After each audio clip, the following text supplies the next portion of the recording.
प्रथम 76व्या प्रजासत्ताक दिनानिमित्त मी सर्वांना हार्दिक शुभेच्छा देतो।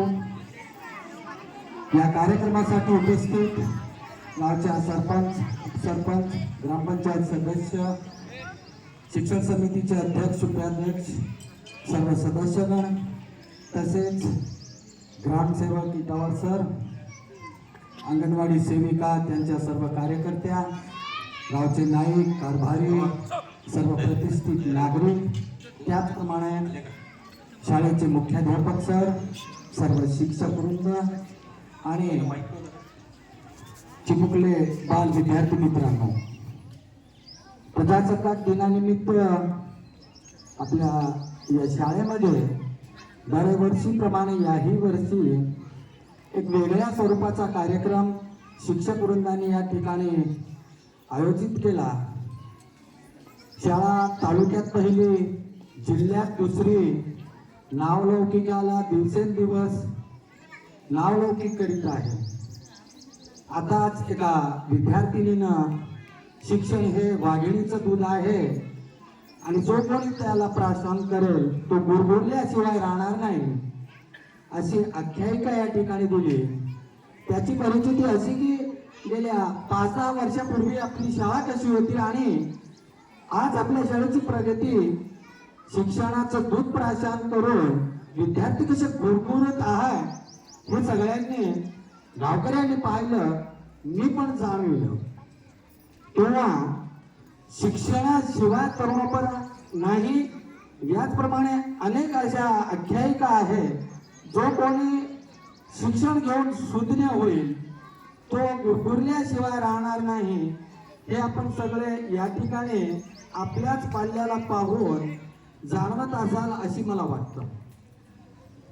याचबरोबर नेहमी मी शिक्षकांना माझ्या बुद्धीप्रमाणे की शाळेमध्ये कशी प्रगती व्हायला पाहिजे, कितपत प्रगती व्हायला पाहिजे, आपली प्रगती किती झाली आहे याचा लोकाजोका एक सुज्ञ गावकरी म्हणून नेहमीच बोलत असतो किंवा त्यांना काही इन्स्ट्रक्शन देत असतो किंवा त्यांची झालेल्या प्रगतीचं आपण या ठिकाणी कौतुक करत असतो।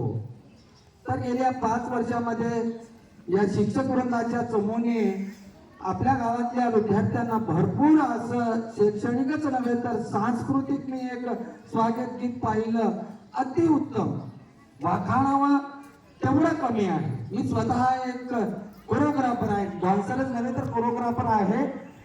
मी कधीही असं गेल्या 30 वर्ष मी शहरामध्ये राहिलो, शहरातल्या चांगल्या शाळेमध्ये, कॉलेजमध्ये शिकलो, परंतु एवढं अप्रतिम असं हे दृश्य मी पाहिलंच नाही। खरंच सर वाखाणण्यासारखं आहे, एखादा कोरिओग्राफ करतो आणि एवढं उत्तम असं हे तुमचं प्रदर्शन, खरोखरच विद्यार्थ्यांची प्रगती हे शिक्षकांच्या जातीने केलेल्या मेहनतीचं फळ आहे असं मला वाटतं। त्याचप्रमाणे आमच्या या गावामध्ये बंजारा समाजात वावरणारे असलेले हे विद्यार्थी एवढ्या चांगल्या मराठी भाषेमध्ये अखळत स्पष्टपणे बोलतात आणि राहुल सरचंही कौतुक करावं वाटतं, मुख्याध्यापक सरांचं कौतुक करावं वाटतं की इंग्रजीची प्रगती त्यांनी एवढ्या चांगल्या पद्धतीने करून दिलेली आहे की प्रोनाउन्सेस असे एकदम परफेक्ट आहे।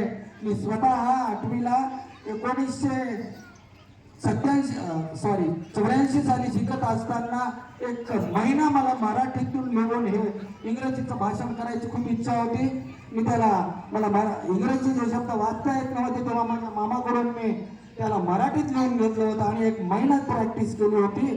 तरीही शेवटचं I stop here my talking and थँक्यूच्या ठिकाणी काहीतरी बोलून गेलो होतो, त्याचा मला खंत आहे। परंतु या ठिकाणी विद्यार्थी एवढ्या चांगल्या पद्धतीने इंग्रजीमध्ये भाषण करतात, स्टेज डेअरिंग त्यांची झालेली आहे। तर केवळ शैक्षणिकच नव्हे तर सांस्कृतिक, स्पोर्ट्समध्ये, वेगवेगळ्या ॲक्टिव्हिटीमध्ये शिक्षकांनी यांची तयारी करून घेतलेली आहे।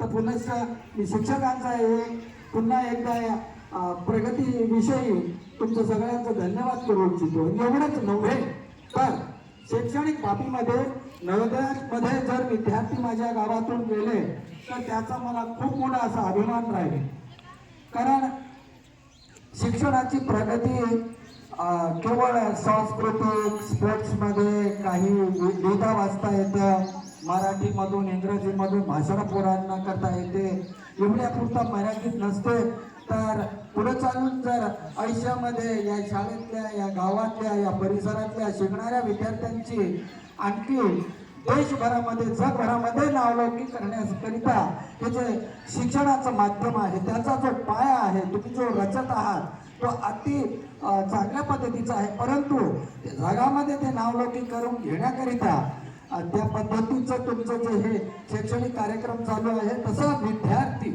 जसा कुठं सप्ताह भरतो, महाराज लोक येतात आणि कुणीतरी एखादा चांगला पुढारी बोलून जातो की या एवढ्या मोठ्या याच्यामधून मला एक जरी मिळाला तर माझ्यासाठी खूप काही आहे.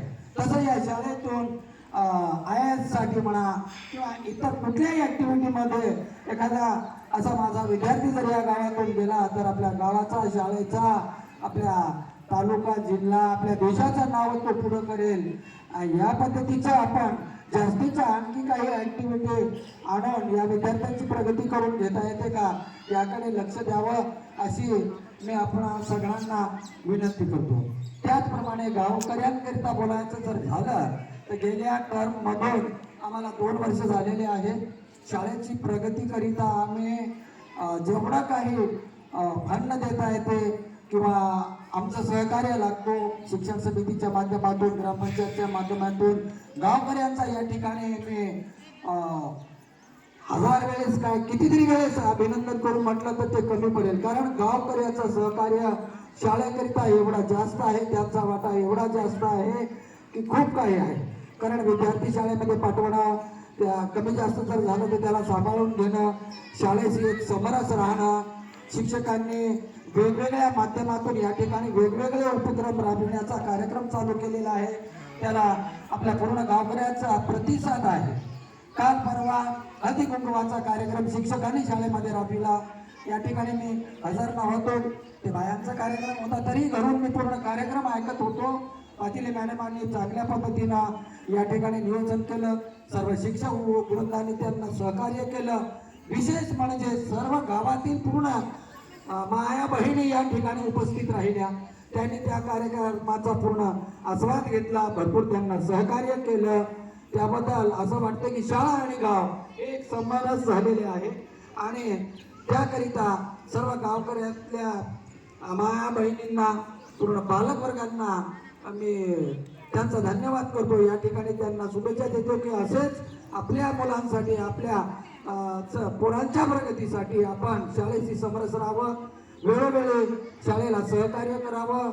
त्याचप्रमाणे गावकऱ्यांना पुन्हा एक सांगतो की या ठिकाणी आपल्याकडे भौतिक सुखसुविधा खूप झालेल्या आहे, परंतु आणखी शाळेसाठी 2 मजली बिल्डिंग आलेली आहे, 3 खोल्या खाली, 3 खोल्या वर. त्याचप्रमाणे लॅबोरेटरी, एक हॉल, हे 95 लाखाचं काम आपल्या गावामध्ये येणाऱ्या एका महिन्यामध्ये सुरू होणार आहे. तेव्हा ही जी प्रगती चालू आहे त्या प्रगतीसाठी गावकऱ्यांचं सहकार्य हे अति महत्वाचं.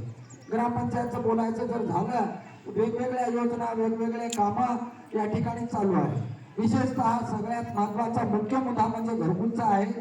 घरकुल करिता आपल्या गावामध्ये पहिल्यांदा 2, मग 9, मग 20, या आताच्या यादीमध्ये 20 आणि राहिलेले 140 लोकांचं या ठिकाणी आपल्याकडून आम्ही डॉक्युमेंट्स घेतलेले आहेत, त्यांचं रजिस्ट्रेशन झालेलं आहे. माझ्या माहितीप्रमाणे एक 8-15 दिवसात किंवा एका महिन्यामध्ये त्यांना 15,000चा टोकन स्वरूपात निधी मिळेल. आणि विशेष म्हणजे आज ग्रामसभा आहे आपल्या ग्रामपंचायतची, तर जे लोक आणखी घरकुल पासून वंचित राहिलेले आहे त्यांनी सुद्धा नावं द्यायची आहेत. शासनाचा असा निर्णय झालेला आहे की त्यांना सुद्धा त्यांचं रजिस्टर करून त्यांना सुद्धा घरकुल मिळणार आहे. तेव्हा ज्यांना वीज, ज्यांना फळबाग, ज्यांना कोटा, जे काही पाहिजे असेल त्यांनी ग्रामसभेत मांडलं पाहिजे. ग्रामसभेचं ग्रामस्थांचं काय अधिकार आहे हे आपण तिथं दाखवलं पाहिजे. एकमेका याला मिळालं, मला का मिळालं नाही, याच्यासाठी असं, माझ्यासाठी तसं का नाही, असं करण्यापेक्षा आपल्याला घरकुल कसं मिळेल, बाकीच्या योजना कशा मिळतील, हे सगळ्यांनी नाव द्यायचं आहे. आणि आणखी आपल्या काही अडीअडचणी असतील तर तुम्ही आमच्याशी बोलवा, आमच्याशी झगडा. आम्ही तुमची समस्या पूर्णपणे मिटवण्याकरता त्या ठिकाणी तयार आहे. या प्रसंगी ग्रामपंचायतीशी बोलणं योग्य वाटणार नाही. तेव्हा एकंदरीत शाळेची प्रगती खूप काही चांगली आहे. सर्व शिक्षक वृंदांचं मी एकदा पुनश्च अभिनंदन करतो. आणखी याच्यापेक्षा चांगल्या ऍक्टिव्हिटीज उपक्रम राबविता येतात का याकरिता आपण प्रयत्न केले पाहिजे अशी सूचना करतो. आणि या ठिकाणी गावकरी म्हणून मला माझे मनोगत व्यक्त करण्यासाठी आपण जी संधी दिली त्यासाठी आपलं मी धन्यवाद मानतो आणि माझ्या वक्तव्याला पूर्णविराम देतो. जय हिंद, जय महाराष्ट्र.